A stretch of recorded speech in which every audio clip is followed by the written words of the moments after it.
Bonjour à tous, j'espère que vous allez bien.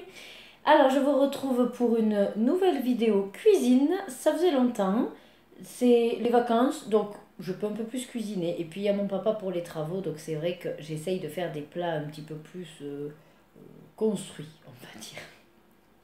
Et allez, j'allais dire qualitatif, mais c'est surtout bourratif. Bon, ce soir, je vous propose de faire, alors à la base, c'était un sauté de porc au curry, donc avec des courgettes et de la semoule. Et en fait, mon mari était persuadé que c'était du veau, donc il m'a fait acheter du veau. Au final, donc ce sera une recette de sauté de porc, mais adaptée avec du veau. J'espère qu'au niveau cuisson, ça ira. On verra bien, hein, si jamais j'en rajouterai un petit peu. Vous allez voir, comme d'habitude, je vais le faire un petit peu à ma sauce, vu que j'adapte par rapport à la viande. Et que j'ai pas envie de faire dorer la viande à la poêle. Vous savez, moi, sortir les poils, c'est pas mon dada. Donc, en attendant de m'acheter peut-être un mini four, on va dire, de cuisson, là, qui est sorti, je vous en parlerai dès que ce sera le cas, je vais faire dorer dans la cuve du Thermomix directement. Voilà. Allez, c'est parti. Allez, comme d'hab, j'ai tout préparé. Il n'y a plus qu'à commencer. Les oignons. Allez, donc l'oignon, je viens de m'apercevoir qu'en plus, je n'en ai plus après. Alors que j'ai fait les courses ce matin, c'est ballot, mais bon. Allez, c'est pas grave s'il y en a un peu plus. 20 g de gingembre frais. Alors moi, j'ai pas de frais. Je vais voir si j'en ai surgelé. Alors, j'en avais plus de surgelé parce que celui que j'avais était cuit de chez cuit, mais j'en ai du déshydraté. Bon, je ne mettrai pas 20 grammes, ça c'est sûr.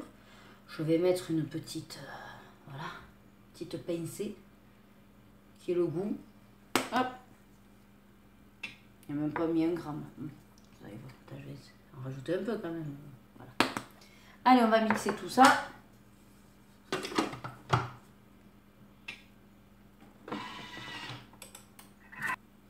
Allez, j'ai raclé donc tout ce qui était sur les parois. Ben voilà, je l'ai fait. De l'huile d'olive. Et en fait, après, on va rissoler. Sauf que moi, comme je vous ai dit que je voulais faire rissoler en même temps ma viande, ben je mettrai également la viande à rissoler avec. Hop, voilà.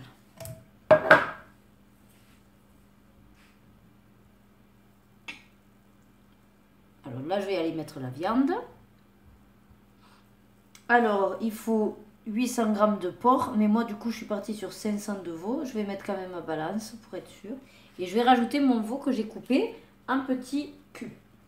Voilà. Hop. Donc, j'ai 526 grammes. Ben, ça ira, écoutez. Et en fait, d'abord, je vais faire suivant jusqu'à aller, je reviendrai après, à l'étape, alors attendez, ça c'est pour la semoule, voilà, faire chauffer 40 g d'huile dans une sauteuse pour faire revenir les morceaux de porc. Et il faut les saupoudrer de 3 cuillères à soupe de curry. Donc je vais le faire aussi de saupoudrer le curry, comme ça c'est fait. Alors le curry, j'ai pris du curry indien, je l'ai depuis un moment ce curry, et on va à peu près mettre 3 cuillères à soupe. Alors à vous après bien sûr de doser en fonction du goût, des épices, ce que vous aimez. Hein. Oh, j'en mets partout. J'ai mis 2 bonnes cuillères à soupe parce que j'ai peur que si j'en mets 3, les filles, ça va pas le faire. Bon, après, à la fin, sachez qu'il y a du lait de coco, hein, donc on va adoucir tout ça. Mais bon, par précaution, voilà. Là, je mélange pour bien imbiber comme dans une poêle. Voilà, les morceaux de viande avec le curry.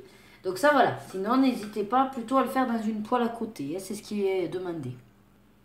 Allez, donc là, on va reprendre donc, la recette avec tout pour rissoler. Attends, je vérifie que, voilà, c'est ça le gobelet pour rissoler, je me doutais.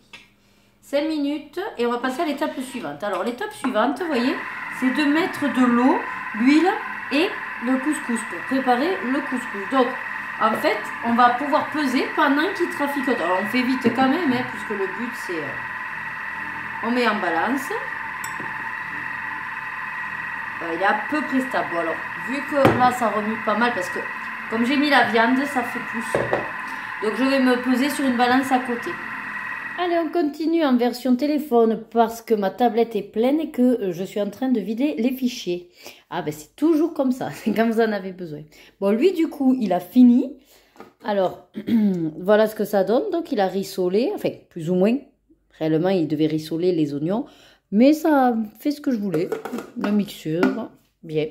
Alors là, on va préparer, de, comme il nous disait, la semoule. Alors, mettre l'eau. Moi, je préfère d'abord mettre la semoule.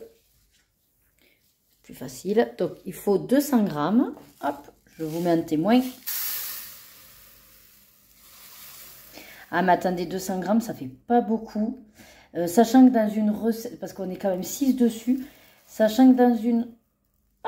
Ah ben ça, c'est pas l'eau. Non, mais et aujourd'hui, il n'y a rien qui fonctionne. Hein. Allez, je vous reprends. Bon, allez, en fait, la balance n'a plus de pile non plus. Non, mais aujourd'hui, je vous jure que c'est un sketch. Donc, c'est pas grave, on va faire la balance ici. Donc, 200, on a dit. Sauf que, comme je vous disais, à la base, on est 6. Sachant que dans une recette, une autre recette, hein, on fait jusqu'à 350 de semoule. Je vais aller jusqu'à 300. Vous voyez, je verse directement. Voilà. À peu près 303. Et alors, ce qui est bien avec la semoule au Thermomix, c'est qu'en fait, vous mettez autant d'eau. Donc, c'est facile. Hop. Voilà, et qu'on soit dans les 304 à peu près.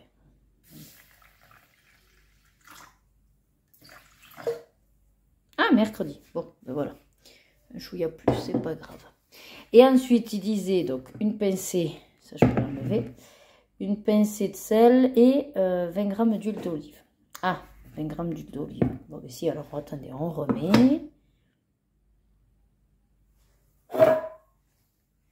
Et j'en ai presque plus, évidemment, d'huile d'olive. Aïe, aïe, aïe. Je vous dis que c'est pas ma soirée. Eh ben non, effectivement, j'en ai même pas 20 grammes. Bon, voilà, comment vous dire que j'en ai un peu ras la casquette, là. Ça commence à me gaver, que rien ne fonctionne. Donc, j'ai fini comme j'ai pu l'huile et j'ai mis ma pincée de sel. Enfin, ma pincée. Non, c'est une cuillère à café. J'ai mis un peu en gros, donc ce sera méga salé, mais c'est pas grave. Ça commence à me gaver. Alors, après, avec la fourchette, on mélange. Voilà, et là, on va la laisser gonfler tranquillement le temps qu'on continue notre recette. Allez, donc on va continuer pour l'instant comme ça, tant que j'ai pas la tablette. Alors là, on a fait déjà. Donc, on va transvaser la viande dans le panier cuisson et réserver. Ok, je regarde pourquoi. Déglacer la poêle avec trop ça. Alors là, on va rajouter de l'eau là-dedans. Du coup, ben, c'est comme si on avait déglacé notre poêle. Hein. Donc, c'est parti. Déjà, je vais transvaser dans le panier et après, on met l'eau. Allez, je vous dis pas le beans, mais bon, j'ai réussi donc à transvaser et à remettre le jus dans le Thermomix. On va mettre donc l'eau qui demande, c'est-à-dire 350 grammes. Donc, on va faire toujours en balance. Voilà, c'est pour récupérer en fait les sucres et avoir du jus si vous voulez. 350, ils ont dit. Voilà. Après, c'est pour récupérer les sucres et tout ça, donc dans la logique. Vous voyez, donc mettre le jus de cuisson. Donc de toute façon, il fallait le mettre dans le bol. Donc là, on est bon, on va dire. Au niveau de... Plus ou moins, on a rattrapé ce qu'on était censé faire entre la poêle, les sucres, le jus et tout ça. Voilà. Voyons ce qu'il nous raconte après. Ajouter donc du sel en fonction. Alors moi, je sais pas si je mets un bouillon ou du sel. Bon voilà, j'ai mis du sel, un petit peu, pas trop. Après, du poivre. Voilà, alors du coup, je suis désolée parce qu'avec le téléphone, je ne peux pas vous montrer ce que je fais en même temps. Donc, vous voyez que les étapes une fois faites. Du coup, j'ai mis le poivre. Insérer le panier cuisson. Donc là, ben, on va le remettre et ça tombe bien parce que comme il s'écoule, ben, on va... Hop, voilà, j'essaye de vous montrer. Donc, le panier cuisson, il n'a pas de sens, d'accord? Vous le mettez comme ça vous va. Et là, vous voyez, je vais revenir... Voilà, récupérer le jus. Je vous pose pour bien pouvoir racler et je vous reprends. Alors bien sûr, par rapport à tout ce que j'ai fait, je tiens à vous préciser que moi, du coup, la viande n'est pas dorée. Elle est juste revenue, hein, voilà, je l'ai juste même pas pré-cuite, hein, voilà, je l'ai juste mélangée au curry, à l'huile, et ça a commencé à cuire. Mais effectivement, c'est pas vraiment doré. Moi, après, je suis pas forcément fan d'avoir les morceaux de viande dorés, donc ça me gêne pas. Allez, là, donc c'est parti pour 20 minutes.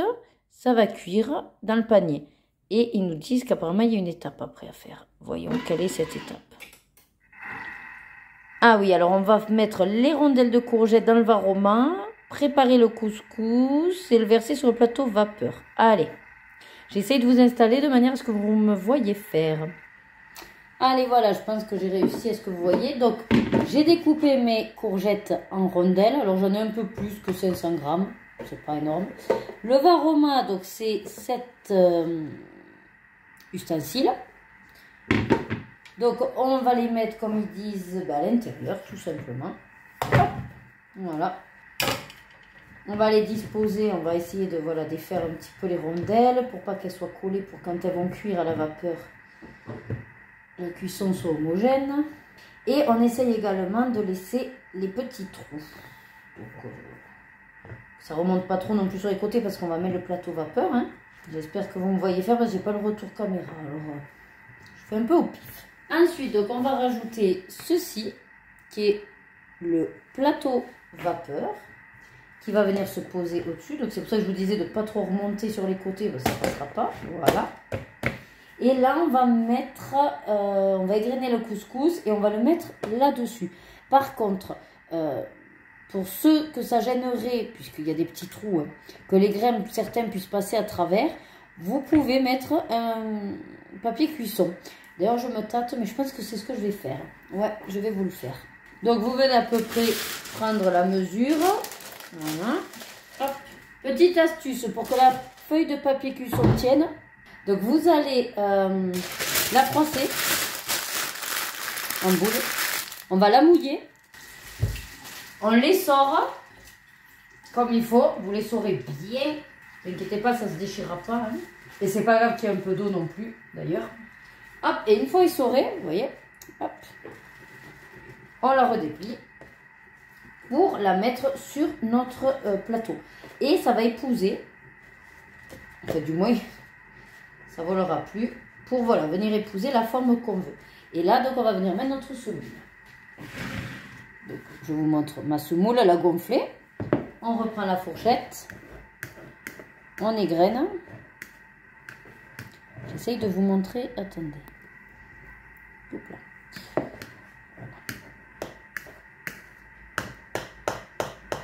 Donc là, ouais, elle a gonflé, hein, c'est bien. Alors là, si vous voulez être sûr d'avoir assez salé, bon, rien n'empêche que vous goûtiez. Bon, moi ça ne me gêne pas, de toute façon, on rajoutera du sel si jamais, si besoin. Voilà, et là, on va venir donc le verser sur hop, notre plateau. En essayant d'en mettre un petit peu partout sur notre ovale, hein, puisque le plateau est ovale. Voilà, on va venir bien combler la forme. On va récupérer bien sûr ce qui est collé au fond. Hop. Vous voyez, 300 ça rentre à l'aise, et même, je crois que dans une recette, ils nous font faire jusqu'à 350 de semoule. Donc, c'est pour ça que je sais que voilà, si vous êtes un petit peu nombreux, vous pouvez y aller sans être à déborder. Mais, bon après, rien n'empêche que vous faites sinon la quantité demandée. Et si vous avez comme moi un autre petit appareil qui vous permet de faire de la semoule rapidement, hein, type Tupperware, ça pourra le faire aussi. Voilà. Bon, là je viens racler tout. Alors pourquoi j'ai choisi justement un contenant en plastique pour la semoule? Parce que ce que j'aime bien, c'est qu'avec la spatule, voilà, on peut vraiment bien tout racler. Et je préfère garder le saladier en verre, c'est quand on devra mettre la viande avec le curry, parce que le curry, ça tâche. Le plastique. Là voilà, alors, je vais quand même essayer un petit peu de... Là, je crois qu'on a encore de la marge. Voilà, pour pas qu'il y ait... En fait, il ne faut pas qu'il y ait un gros tas, vous voyez. Si vous voulez laisser un gros tas, forcément que la cuisson ne sera pas homogène. Et donc, vous risquez d'avoir des grains pas cuits, quoi. Voilà. Alors, sans trop tasser, il faut le laisser aérer. Hein. Alors, rien n'empêche, là, de mettre, si vous aimez bien, des raisins secs dans votre semoule. Un peu comme pour le couscous, quoi. Hein, des raisins secs. Vous pouvez également mettre un bâton de cannelle. Comme ça, du coup, ça va venir parfumer, même pendant que ça gonfle d'ailleurs. Hein. Je ne l'ai pas fait parce que j'ai peur que les filles, elles n'aiment pas. Mais sinon, une fois je l'avais fait, vous mettez, quand ça gonfle, le bâton de cannelle. Et puis après, vous le mettez aussi pendant la cuisson. Et c'est super. Donc là, c'est prêt. On va mettre le couvercle. Hop. Alors, on fait que ce soit bien quand même fermé et hermétique. Voilà. Vous voyez là? Là, j'ai un petit peu débordé. Donc, c'est pas grave, on ramène. Voilà. Et voilà, notre varoma est prêt. Donc, on va lui dire suivant. Maintenant, est-ce que vous le voyez là? Non, il est trop loin. Attendez, je vous avance. Voilà. Et donc, on fait suivant. Bon, il reste 12 minutes. Donc, je vous reprends tout à l'heure. Je vais aller voir où en est ma tablette. Allez, on y va. Alors, comme vous voyez que c'est du direct pour moi là. Et ce n'est pas ma soirée. Parce que là, vous voyez, l'étape d'après, il y a marqué retirer le gobelet. Et heureusement, à 7 minutes, en fait, avant la fin, je me suis dit, mais pourquoi j'ai pas mis le gobelet vu que c'est en varoma? Et quand j'ai regardé l'étape d'après, effectivement, il y avait marqué retirer. Alors là, je me suis dit, ah ouais, peut-être qu'il aurait fallu le mettre sur les 20 minutes. Donc, en gros, il y a eu le gobelet que sur les 7 dernières minutes. Donc, comment vous dire qu'au niveau cuisson, je ne suis pas certaine du truc. Mais bon, je vais vérifier. Bon, vous savez quoi? Eh bien, je vais laisser comme ça pour l'instant. Parce qu'on n'a pas fini encore avec la semoule, on doit encore chauffer. Mais voilà. Je vous montre le contenu. Voilà, alors je sais pas si c'est cuit, si c'est trop cuit, c'est pas assez cuit. Donc pour l'instant, on va continuer de toute façon à cuire. Peut-être que le fait de ne pas avoir mis le gobelet, ça a évité de trop cuire, je sais pas. Ou au contraire, hein, c'est foutu et c'est déjà immangeable, mais c'est pas grave. Je vous dis, quand ça veut pas, ça veut pas. Alors, on retire. D'une main, c'est pas facile. Voilà, le gobelet. Et donc, comme ils vous disent, de mettre en place le varoma. Donc, je vous repose. Et on va mettre donc tout ce qu'on a préparé, notre gros bébé. Hop, et voilà, et je vous montre. Voilà. Donc, ce que ça donne avec ceci à étage, avec nos courgettes à l'intérieur et la semoule au-dessus. Et on va continuer notre cuisson. Donc ça, c'est fait. Et encore 15 minutes. Je ne suis pas certaine que le vôtre tienne encore 15 minutes. Vous savez quoi, je vais peut-être mettre que 10 et on va vérifier si on rajoute les 5. Hein. Je préfère. Allez, je vais réduire à 10. Il faudra juste que j'y pense. Et pour ce soir, c'est pas gagné. Allez, c'est parti. Allez, ça a sonné. Alors, du coup, j'ai fait tester le veau et pile poil là. Hein, donc, il ne faut pas plus parce que même, je trouve que c'est déjà un peu limite. La semoule, elle est parfaite. Mais bon, rien n'empêche qu'on mette encore parce que comme il me manquait 5 minutes, vous savez, j'ai peur que les courgettes, elles soient croquantes. Après, si vous aimez comme ça les courgettes croquantes, vous pouvez l'arrêter là. Et de toute façon, il me manque après à mettre aussi le lait de coco. Donc, là, je vais refaire la recette, mais en enlevant la viande et je remets 5 minutes. Donc, en gros, on fait demi-tour. On revient. Et là, par contre, je vais juste baisser 5 minutes. Allez, donc pour tout installer. Donc, je vérifie qu'il y ait toujours de l'eau. Ça en est bon. Et je vais mettre ça. Donc, c'est surtout pour les courgettes. Parce que la semoule, là où je l'ai mangée, elle est bonne. Et donc, c'est reparti. Vitesse 1. Après, l'étape d'après, ce sera donc, on rajoute du lait de coco. Et on finit avec la sauce. Voilà, on transvase tout dans les saladiers, c'est prêt à manger. Allez, ça y est, donc dans la logique, tout est prêt. La semoule est prête. Je vais surtout regarder les courgettes, si elles sont cuites. Oula, ça fume. Alors, voyons, on va prendre un couteau. Ouais, mais on l'air bien cuites, ça va. Comme je les ai pas coupées trop épaisses, c'est good. Allez, ben on continue la recette. Allez, avec la lumière, c'est quand même mieux. Allez, on continue. On retire tout. On réserve tout. Alors, au chaud. Oui, on va faire vite, hein, c'est surtout ça. Hop là. Oui, c'est chaud. Allez, on va mettre la farine. Alors, 20 g de farine de blé. Ok. On insère donc sans le gobelet. Cette fois-ci, je ne me plante pas. Et c'est parti à nouveau pour 3 minutes. Donc là, on prépare la sauce. Allez, la suite. Alors là, par contre, j'ai trouvé étrange, sans le gobelet, alors qu'on était en varoma. Heureusement que ça ne m'a pas éclaboussé partout. Mais bon. Hop, on va remettre à 0. On va quand même... Voilà, parce qu'il y a de la farine au niveau... Donc, attendez, je vais vous montrer. L'intérêt du téléphone, c'est que je peux vous prendre plus facilement. en vous faisant vomir. Donc vous voyez comme ça a bien épaissi. Bon, il reste un peu de la farine là et là, c'est pas grave. Voilà, je racle. Voilà. Allez, donc là, on va mettre le lait de coco. Je vais vous lâcher le temps de le préparer. J'ai secoué la briquette comme j'ai pu. Hein. Comme d'habitude, je m'en fous partout à chaque fois. Donc, voilà. Ok. Et c'est parti. Allez, nickel. Vous voyez, en fait, là, j'ai pris une briquette de 200 ml. C'est presque équivalent. Voilà, un grammage. Contre, c'est vrai que ça fait peut-être pas beaucoup de sauce pour certains. À vous de voir après, si vous augmentez un peu les quantités. Alors là, ça va réchauffer un petit peu. Alors moi, j'aime bien toujours faire un pré-mélange, on va dire, avec ma spatule. Voilà, vous voyez, je pré-mélange. On ferme. Toujours avec le gobelet. Et c'est parti à nouveau pour 5 minutes. Allez, là, comme vous pouvez le voir maintenant, on a l'étape où on doit mixer. Donc, je vous montre.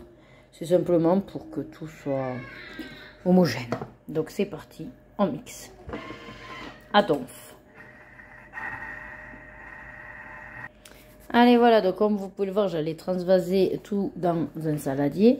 Donc là, rectifier l'assaisonnement. Bon, bah, écoutez, ça fait une petite sauce bien dufteuse. Soyeuse. Déposer les morceaux donc de porc, alors moi de veau, dans un plat. On va verser la sauce par-dessus.